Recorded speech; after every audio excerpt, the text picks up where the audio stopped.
Hey, how's it going, everybody? It's RC Maxfield here for the Back to 12 podcast. And in today's video, we'll discuss two transfer portal targets for the Red Raiders that have emerged over the Memorial Day weekend. First and foremost, I hope everybody has a happy and safe Memorial Day. But I really want to jump into this because there's two interesting names that the Red Raiders have been associated with when it comes to the portal this past weekend. And one of them, well, you're going to know him right off the bat because it's a possible reunion.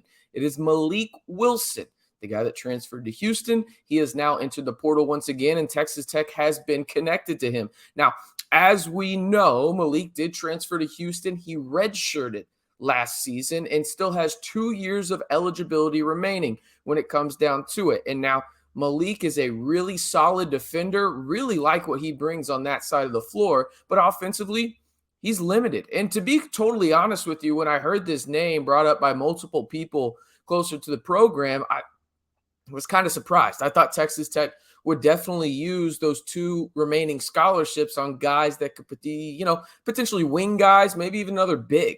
But instead, it looks like they've reached out to Mylik Wilson, and there's genuine interest from both sides when it comes down to it. So it's interesting to me because, again, he brings depth. There's no questioning that. I don't think anybody can deny Mylik Wilson that. But in terms of what Texas Tech and this roster needs right now, I'm not entirely sure that Mylik Wilson is the guy that I would try and use one of those last remaining scholarships on. Just because, again, you think about who you've got at the guard positions, right? You got Pop, you got Chance, you got Lamar, right? You've got some guys there at the guard position already, including Demarion Williams and Kerwin Walton, right? You've got 5 guards there, okay? And I get you could play up with Kerwin if you wanted to at the 3. I don't feel great about that, but you could do it. But you have 5 guards already in that rotation.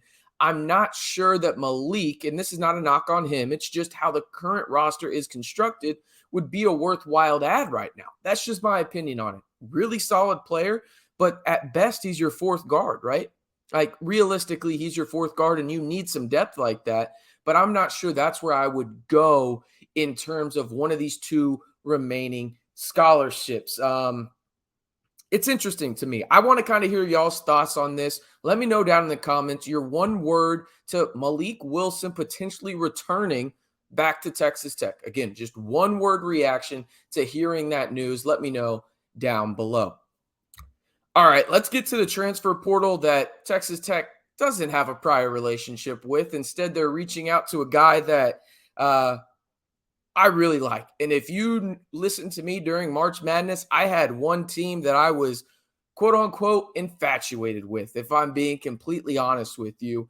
And one of their players is linked to Texas Tech right now, and that is Creighton forward Arthur Kaluma. Okay, so when you look at this, there's a lot to unpack here. He's already in the draft process right now. And if he does return to school in terms of withdraw his name from the NBA draft, there will be a ton of suitors, right? I think Arizona would be in the mix. I think some other Texas schools would be in the mix, but Texas Tech would be firmly in the mix as well, right? You're talking about a 6'7", 225-pound forward with 2 years of eligibility left. He is from DFW. He is from Irving, Texas. Shout out to the Cricket Eye.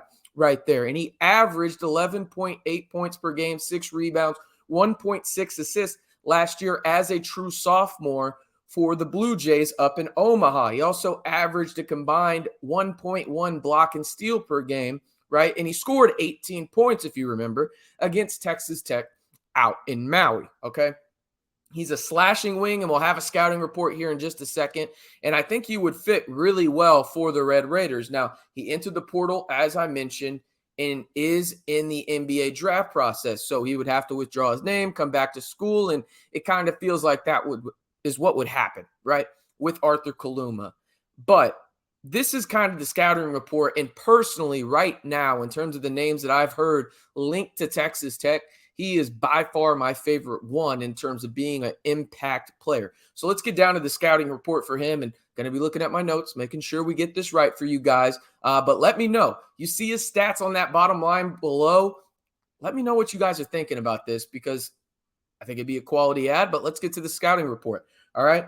He is a strong-bodied player, right? He is 6'7", 225, and knows how to use his frame really, really well. He can get to the rim off the dribble pretty well. Honestly, 49% of his field goals came at the rim last year, where he shot 56.6%. He's a good passer, 10% pass rate for that position. Really solid considering he had Baylor Shireman. You got Nimhard there as well. He was not a predominant playmaker, but he was a good passer. Now, one thing that really stands out to me is how he can play alongside a center, right? And you think about Warren Washington, he is a traditional big. Arthur has some experience with a similar big in Ryan Kalkbrenner, who was one of the best players in the Big East last year and really one of the best players in the country when he was healthy. Right now, am I saying Warren Washington is that? No, I'm not. But I do think Warren Washington is a good big and a similar big in terms of what Ryan Kalkbrenner brings to the table. He's a slashing or rolling big off the pick and roll. He's an elite lob threat, really good low post presence, right? And Kaluma knows how to play with a guy like that. He's done it with Ryan Kalkbrenner, right? So he does need to improve off the dribble. That's one place that was just bad last year. He shot 39% off the dribble, just not going to get it done, right? He can guard multiple positions. As I mentioned, 6'7", 225. I am looking at his feet, his feet and everything like that, his footwork and how he uses them. I'm okay with him really guarding 1 through 5, considering how big the bigs are. Obviously if it's like a 7-footer, I wouldn't feel great about it, but he does use his size really well. And I bet you most of the time he's going to weigh as much as one of those bigs as well. Has a good understanding of spacing and transition. And I think that would be pivotal alongside guys like Lamar, Pop, and Chance, right? I think he would play really well with those guys. I think he can improve on his three-point shooting as well. Last season, he shot 31% from three. Kind of feels like he's more of a 34, 35 type guy, right? Better off the catch and shoot. As I mentioned, the difficulties that he has off the dribble earlier. I think he can shoot a little bit better in the catch and shoot opportunities.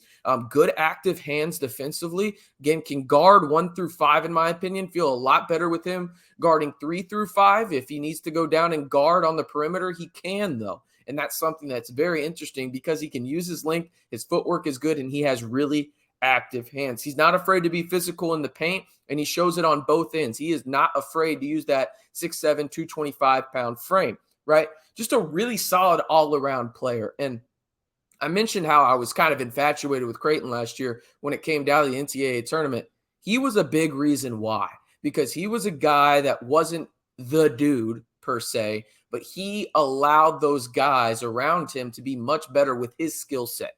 Okay, he allowed guys to play their game, and he kind of does those things that maybe go unnoticed or do the things that no one else wants to do. And that's something that I like about Arthur Kaluma. I think he is a scorer as well. He averaged 11 points per game, almost 12 last year.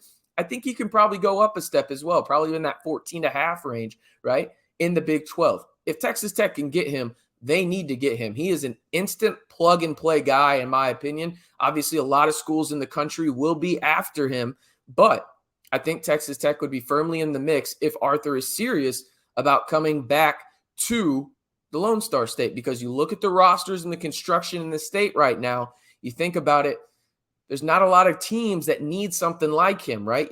TCU, they need more guards. Baylor's kind of set how they are. Texas, they need a big and a traditional big at that. Houston kind of has their roster set. A&M, don't know if there's a fit there, right? Because of their scholarships and who they've got on the roster. If we're looking at Power 6 programs in the state of Texas, Texas Tech has a need for him, and there could be a potential fit right there for the Red Raiders. All right, let me know down in the comments below.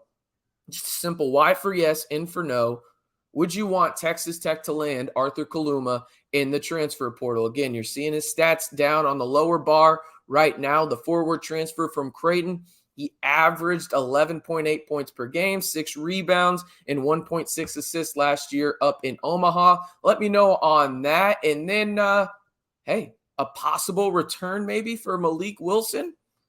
It's possible. I don't know how likely it is, but hey, it is possible, and there have been murmurs abound this past weekend talking about a potential return to the 806 for the former Red Raider guard. I am RC Maxfield, reminding you one more time, if you haven't already, join the fastest growing Texas Tech community and the most engaged with Texas Tech community right here on YouTube. Of course, I'm talking about the Back to 12 podcast channel.